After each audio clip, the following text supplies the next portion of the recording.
మీ business ను develop చేసుకోవాలి అనుకుంటున్నారా? మీ పరపతిని పెంచుకోవాలి అనుకుంటున్నారా? అయితే ఓకే టీవీ ద్వారా L band, Aston band ad, scrolling ad, ad with voice overs, logo bug, video ads ద్వారా మీ యాడ్స్ ను పబ్లిష్ చేసుకోండి. సంప్రదించవలసిన ఫోన్ నెంబర్ 8520917933. 2 రోజుల్లో 60 భేటీలు. తెలంగాణ పెట్టుబడుల లక్ష్యం. దావోస్లో సీఎం రేవంత్ బిజీ. సర్కార్ అందించే సాయంపై పారిశ్రామికవేత్తలకు వివరిస్తున్న సీఎం.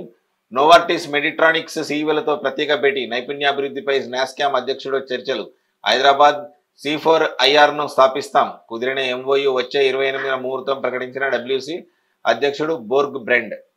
అంటే వీళ్ళు ఇప్పుడు అంటే వాళ్ళు KTR వెళ్ళిండు, మేము వెళ్ళినాము, వాళ్ళు పెట్టుబడులు తెచ్చిరు, మేము పెట్టుబడులు తెస్తాము. సో ఇది పోటాపోటీగా జరుగుతూనే ఉన్నది.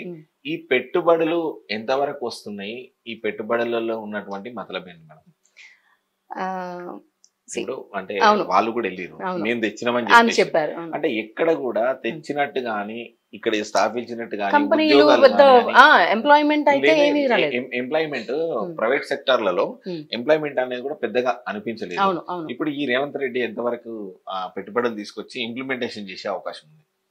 ఆయన అంటే కొంచెం బాబు గారు శిష్యుడిగా పేరు ఉంది అనేది అనుకుంటున్నానండి నేను.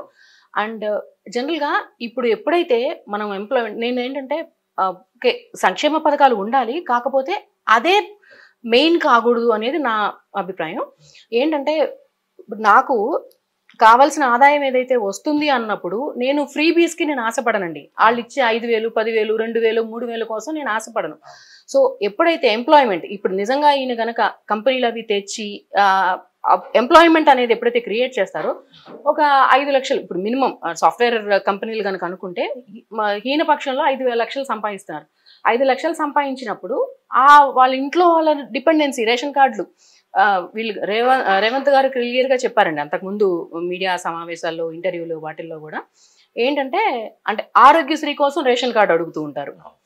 ఇలాంటివి ఎప్పుడైతే ఒక 20,000 కనుక కట్టుకుంటే ఆరోగ్యశ్రీ అవసరం ఉండదండి. అదే 20 హెల్త్ ఇన్సూరెన్స్లు కనుక కట్టుకుంటే వాళ్ళు ప్రైవేట్ బెనిఫిట్స్ ఏదైతే ఆరోగ్యశ్రీ ద్వారా పొందుతున్న బెనిఫిట్స్ ఏవైతే ఉన్నాయో అవి వాళ్ళందరూ వాళ్ళు స్వయంగా చేసుకోగలుగుతారు. అలాంటి అంటే వాళ్ళకి ఉద్యోగ ఉపాధి అవకాశాలు కనుక దొరికినాయి అంటే కనుక ఖచ్చితంగా డిపెండెన్సీ, ఇప్పుడు ఆయన సంక్షేమ పథకాలు ఆయనకు భారం అవుతున్నాయి, మనకు తెలుసు ఆ విషయం. ఆ భారాన్ని తగ్గించాలి అంటే చాలా సీరియస్గా కంపెనీలను తీసుకొచ్చి రావాలి, ఎక్కువ ఎంప్లాయ్మెంట్ ఇవ్వాలి. అండ్ ఏదైతే నీళ్లు నిధులు నియామకాలు అన్నారో, నీళ్ళల్లో ఒక స్కామ్ జరిగింది, నిధుల్లో ఇంకా స్కామ్లు జరిగినాయి, నియామకాలు అసలు జరగలేదు. ఆ నియామకాల మీద బాగా కీలకంగా దృష్టి పెడితే మిగతా అన్నీ సెట్ అవుతాయని నా అభిప్రాయం.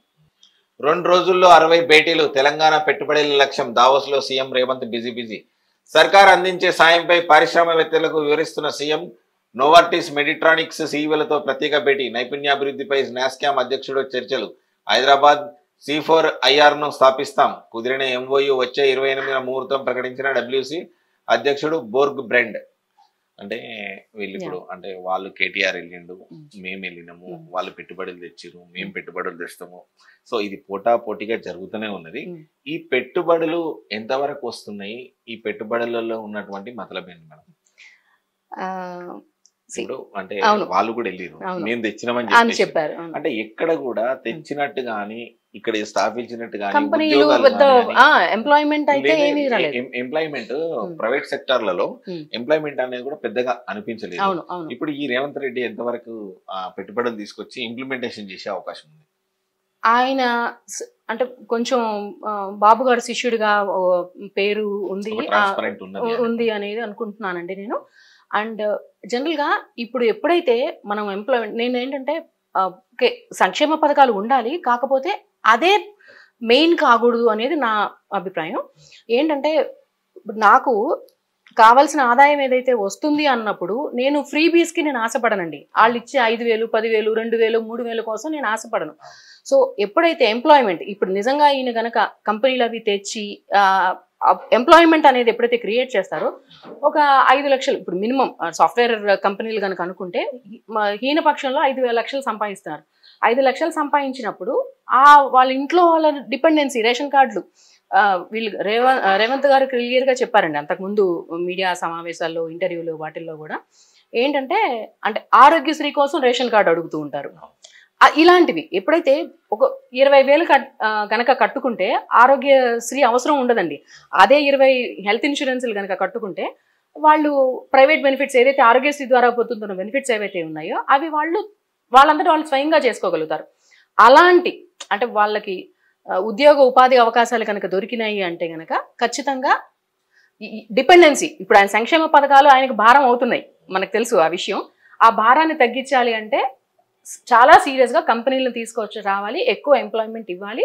అండ్ ఏదైతే నీళ్లు నిధులు నియామకాలు అన్నారో, నీళ్ళల్లో ఒక స్కామ్ జరిగింది, నిధుల్లో ఇంకా స్కామ్లు జరిగినాయి, నియామకాలు అసలు జరగలేదు.